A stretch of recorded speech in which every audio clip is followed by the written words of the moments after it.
জনাব ইলিয়াস খান, আমরা যদি মুক্তিযুদ্ধের পরপর পড়ি, আমরা এই 53-54 বছরে গণতান্ত্রিক অভিযানে বারবার ধাক্কা খেয়েছি, হোঁচট খেয়েছি।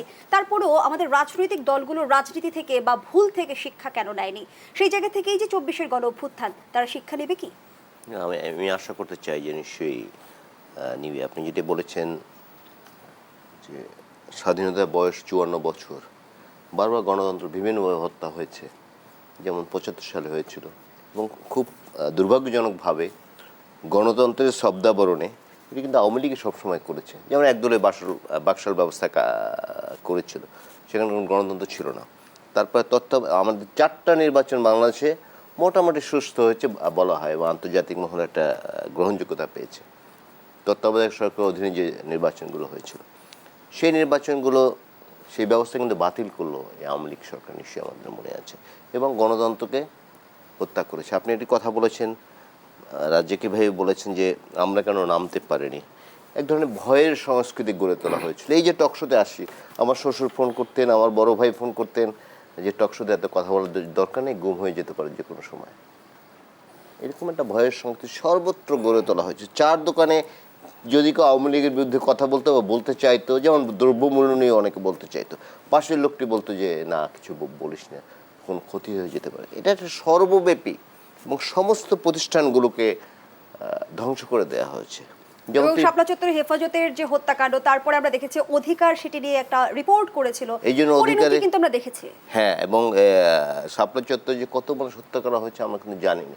আমরা যদি একটু আগে যাই, দেশটাকে এমন জায়গায় নেওয়া হয়েছে যে শেয়ার বাজার একটা দেশের অর্থনীতি কেমন চলবে, শেয়ার বাজারে কত বিনিয়োগ হবে, এটি কিন্তু একটা দেশের ইন্ডিকেটার। শেয়ার বাজার লুটপাট হয়েছিল আওয়ামী লীগ ক্ষমতায় আসার পর, নিশ্চয়ই আমরা 96-তে করেছে, পরবর্তীতে আরও করেছে।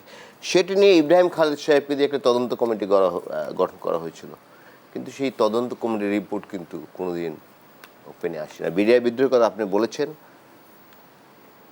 মহান মুক্তিযুদ্ধে আর্মির বড় অফিসার মাত্র 9 জন হত্যাকাণ্ডের শিকার হয়েছেন, 9 জন শহীদ হয়েছেন, আর বিডিআর বিদ্রোহে 57 জন 2 ঘন্টার মধ্যে। এবং বারবার আর্মিরা বলতেছিল যে আমরা অপারেশন চালাই, কিন্তু বিশেষ জায়গা থেকে অপারেশন চালাতে দেওয়া হয়। এসব জিনিস বের করতে হবে। এবং আজকে যিনি উপদেষ্টা জাহাঙ্গীর আলম চৌধুরী সাহেব, তিনি কিন্তু তদন্ত কমিটির প্রধান ছিলেন, যে বিডিআর বিদ্রোহে কীভাবে কারা কীভাবে মারা গেলেন, কিন্তু সেই তদন্ত রিপোর্টটি কিন্তু প্রকাশ করতে দেওয়া হয়নি। অনেক অনেক অপরাধ জমেছে। আজকে ধরুন আমার যে বন্ধু ক্যাডার, তিনি আবেদ আলী ক্যাডার না আসল ক্যাডার, এটা কিন্তু আমরা বুঝতে পারছি না। তাকে আবেদ আলী বানিয়েছে কি না, না পরীক্ষা আসলে বিসিএসে পাস করছে, ইউ নেভার নোজ। এবং দেখুন এই ক্যাডারদের আচরণ আপনি বলতে আমি বাধ্য হচ্ছি যে এই গত বছর ধরে এই আপনাদের স্টেজে বহুবার বলে গেছে, আপনার সামনেও বলেছি বোধ হয়, যে স্টেজে দাঁড়িয়ে নৌকার পক্ষে ভোট চেয়েছেন এসপি সাহেব, ডিসি সাহেব, ওসি সাহেব, যত কর্মকর্তা যারা যেতেন, এটা তো রাষ্ট্রীয় বাহিনীকে সরকারি বাহিনীতে পরিণত করা হয়েছিল, সরকারি বাহিনীতে পরিণত করা হয়েছিল। এবং এই কালকে না প্রশ্নে আমি লেখা পড়েছি, আবার একতরফা নির্বাচনে।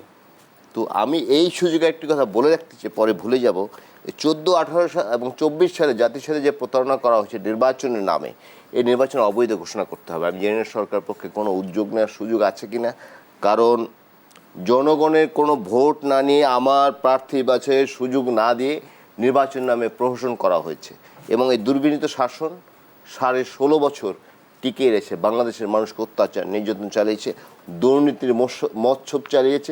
এখন আপনি জানেন বাংলাদেশের মিডল ক্লাস শ্রেণী কিন্তু নাই, এখন আর একদম বিলুপ্ত হওয়ার পথে। বাট একটা দেশের মেরুদণ্ড কিন্তু মিডল ক্লাস।